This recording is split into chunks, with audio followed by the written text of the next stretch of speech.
Apa jadinya jika seorang oknum polisi yang merasa paling berkuasa di wilayahnya justru menantang orang yang salah?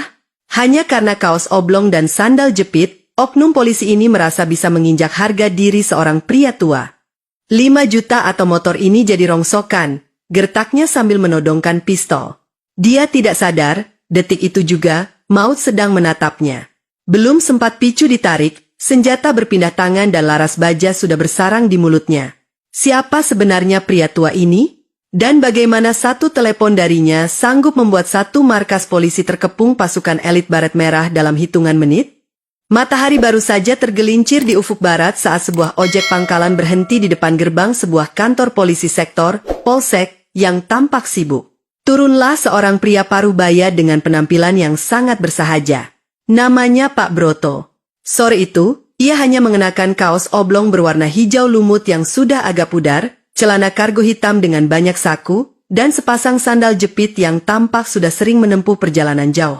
Rambutnya dipangkas pendek ala militer, satu-satunya ciri yang tersisa dari profesi aslinya, meski kerutan di wajahnya lebih menonjolkan kesan seorang ayah yang sedang lelah. Pak Broto berjalan tenang melewati deretan motor yang terparkir di halaman. Matanya menyapu sudut parkiran dan seketika berhenti pada sebuah motor sport merah. Itu adalah motor milik putranya, seorang mahasiswa yang baru saja meneleponnya sambil terisak, melaporkan bahwa motornya disita tanpa surat tilang saat ia hendak pulang kuliah. Langkah Pak Broto mantap menuju ruang piket. Di dalam, suasana cukup riuh dengan suara tawa beberapa petugas yang sedang bersantai sambil merokok, kontras dengan papan pengumuman, kawasan bebas asap rokok, yang terpampang di dinding. "Permisi, selamat sore," sapa Pak Broto dengan nada suara yang rendah namun berwibawa.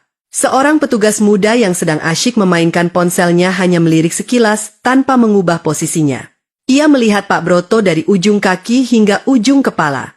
Dalam penilaian sang petugas, pria di depannya hanyalah warga sipil biasa, mungkin buruh atau pensiunan kecil yang tidak punya koneksi apa-apa. "Ya, ada apa Pak? Kalau mau laporan kehilangan, besok pagi saja." "Petugasnya sudah pulang," jawab petugas itu dengan nada malas, bahkan tanpa meletakkan ponselnya. Pak Broto menarik napas panjang. Kesabarannya adalah hasil tempaan latihan bertahun-tahun di hutan belantara. "Saya bukan mau lapor kehilangan. Saya mau menanyakan motor anak saya yang ditahan tadi siang. Namanya motor sport merah, plat nomornya." "Oh, itu," potong petugas itu, kini ia menoleh sepenuhnya namun dengan tatapan yang meremehkan. "Itu urusan Bribka Dodi. Bapak tunggu saja di sana, dia lagi sibuk di dalam. Dan jangan berdiri di depan meja, menghalangi jalan saja." Pak Broto tidak membantah. Ia bergeser dan duduk di bangku kayu panjang yang catnya sudah mengelupas. Ia melihat bagaimana warga lain diperlakukan dengan kasar, sementara beberapa orang yang tampak berduit langsung dilayani dengan senyuman. Di balik ketenangannya, ada sesuatu yang mulai bergejolak di dada pria tua itu. Bukan karena ia dihina, tapi karena ia melihat bagaimana institusi yang seharusnya melindungi rakyat, justru menjadi tempat di mana arogansi dipelihara. Ia merogoh saku celananya, menyentuh sebuah dompet kulit usang yang di dalamnya terselip sebuah kartu berwarna kuning keemasan dengan lambang yang sanggup membuat satu markas ini terdiam seketika. Namun, Pak Broto memilih menunggu. Ia ingin melihat sejauh mana serigala-serigala ini akan menggertaknya. Hampir 1 jam berlalu. Pak Broto masih duduk diam di bangku kayu yang keras itu. Di depannya, lalu lalang petugas dan warga menciptakan kebisingan yang tak beraturan. Beberapa kali ia melihat petugas piket tadi tertawa terbahak-bahak sambil menunjuk-nunjuk ke arahnya, seolah keberadaan pria tua berkaos oblong itu adalah sebuah lelucon sore hari. "Pak, kalau cuma mau melamun, mending di rumah saja. Bribka Dodi orang sibuk, nggak punya waktu buat urusan remeh," teriak petugas piket dari balik mejanya tanpa menoleh.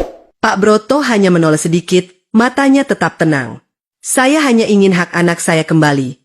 Motor itu surat-suratnya lengkap, dan anak saya tidak melanggar aturan lalu lintas." "Halah, semua orang yang kesini bilangnya begitu," sahut petugas lain yang baru datang sambil membawa bungkusan gorengan. "Sudah, tunggu saja. Kalau berisik, saya suruh keluar kamu." Tak lama kemudian, seorang pria dengan seragam yang tampak ketat menonjolkan perutnya keluar dari ruang dalam. Langkah kakinya berat dan berisik, sengaja ditekankan agar semua orang tahu dia sedang lewat. Di dadanya tersemat nama, Dodi. Ia tidak langsung menemui Pak Broto. Bribka Dodi sengaja berhenti di parkiran, menyalakan rokok, dan dengan sengaja mengepulkan asapnya ke arah motor sport merah milik anak Pak Broto. Ia tampak memeriksa bodi motor itu dengan tatapan serakah, seolah sedang menaksir harga barang jarahan. "Mana orang yang punya motor ini?" teriak Dodi dengan suara serak, masih berdiri di halaman. Pak Broto berdiri dengan perlahan. Tubuhnya yang tegap, meski tersembunyi di balik kaos oblong yang longgar, bergerak menuju pintu keluar. "Saya ayahnya."